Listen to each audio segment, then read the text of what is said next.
For one night, I could hear what everyone was really thinking. What if, for one night, you could hear exactly what every stranger was really thinking? Would you use it to get ahead, or would it show you something you'd been too tired to notice all along? This is Daniel's story, and the night that changed everything. Daniel drove for a rideshare app, 6 nights a week, sometimes 7. He used to be a high school basketball coach. Budget cuts ended that 3 years ago. Now he just drove. Stranger after stranger. Same roads, same silence. Every morning, he came home as his wife Carla was leaving for work. They'd trade a tired kiss on the cheek in the doorway, already thinking about different days.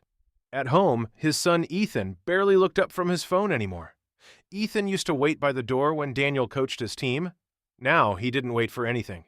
His wife worked mornings. He worked nights. They passed each other like roommates. A small toy jersey from Ethan's first basketball season still hung from his rearview mirror. Daniel would glance at it at red lights sometimes and wonder when exactly the distance had crept in. He didn't remember the last time they'd talked about anything real. Grades, maybe. Chores. Nothing that mattered. He told himself it was a phase. Kids get distant. That's normal. He believed that because it was easier than the alternative. Carla mentioned it once, quietly, over coffee he barely had time to drink. "He's quieter lately, have you noticed?" Daniel had nodded, said he'd talk to him this weekend. The weekend came. He worked a double shift instead. One rainy Tuesday, a passenger left a pair of old headphones in the back seat. Daniel picked them up at a red light, curious, and put one in his ear. Nothing happened, just static, until his next passenger got in. A woman scrolling her phone, saying nothing. But Daniel heard a voice, clear, not from the radio. "Please don't let them fire me tomorrow. I can't tell my kids again that we're moving." Daniel spun around. She hadn't said a word out loud. He thought he was losing his mind. Passenger after passenger, it kept happening. An old man, silent in the back seat, thinking, "I'll skip my heart pills this month. Rent comes first." A teenager in the front seat, headphones in, laughing at something on her phone, while her mind said something else entirely. "Nobody would actually notice if I disappeared for a week."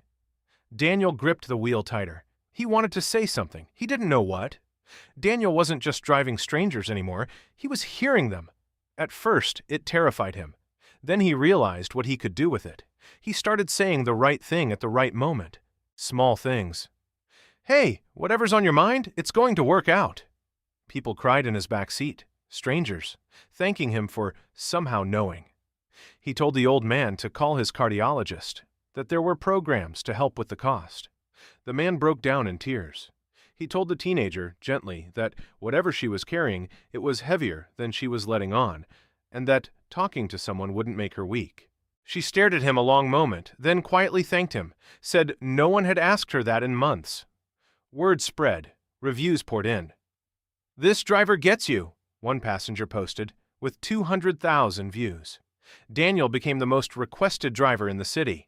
Tips tripled, then quadrupled. A local news station asked to interview the driver who reads minds, and Daniel laughed it off, called it just listening. For the first time in 3 years, he didn't check his bank app with dread. He felt something he'd almost forgotten, useful, needed, seen. He believed the headphones had given him a gift. He didn't yet understand what the gift was actually for. The voices didn't stop when his shift ended. He heard them in the grocery store, in line at the pharmacy. A cashier's silent exhaustion? A stranger's silent grief he had no way to fix. It became too much, too loud.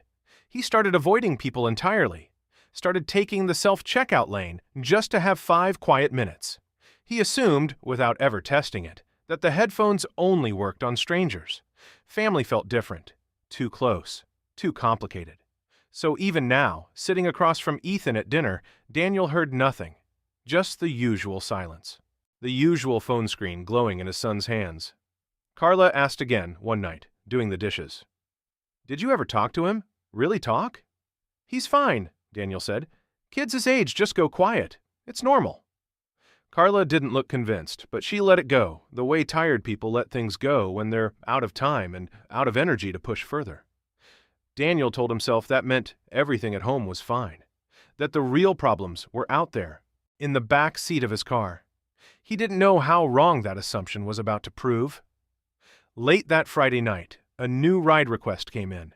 Pick up 2 blocks from his own house. Daniel didn't think twice. Just another fare. Almost the end of his shift. A hooded figure got in the back, hood up against the rain, face down at a phone. Daniel almost said his usual line, then stopped. The voice in his ear wasn't a stranger's. Dad doesn't even notice when I'm in the room. Maybe if I just stopped showing up to things, no one would notice that either. Daniel's hands froze on the wheel. He looked in the mirror. It was Ethan, using a friend's account, hood up, not realizing whose car he'd gotten into. For a moment, Daniel just sat there, engine idling, rain hitting the windshield, unable to speak. For 3 years, he had heard the pain of 100 strangers. He had never once heard the person sitting 3 feet behind him at dinner every night. He pulled the car over, turned around. "Ethan, take the hood down. It's me." His son froze, embarrassed, confused, phone slipping from his hand onto the seat. "Dad, why are you?" Daniel didn't recite a perfect line this time. He didn't have one ready. "I need you to know something," he said, voice breaking slightly. "I see you. I don't say it enough. I've been so busy trying to fix strangers, I stopped noticing the person who actually needed me most. That's on me, not you." Ethan's eyes filled with tears he'd clearly been holding back for a long time. "I didn't think you'd even care," he said quietly. "I care more than I've shown," Daniel said. "Tell me, whatever it is. I'm listening. Really listening this time." They talked in that parked car for almost an hour. Really talked, for the first time in years. The headphones never worked again after that night. Daniel didn't need them to. He'd finally learned how to listen without them. The toy jersey still hangs from his mirror. But now, some nights, Ethan sits up front instead of scrolling in the back seat of a stranger's app. And Daniel doesn't need a gift to know what's on his son's mind. He just asks,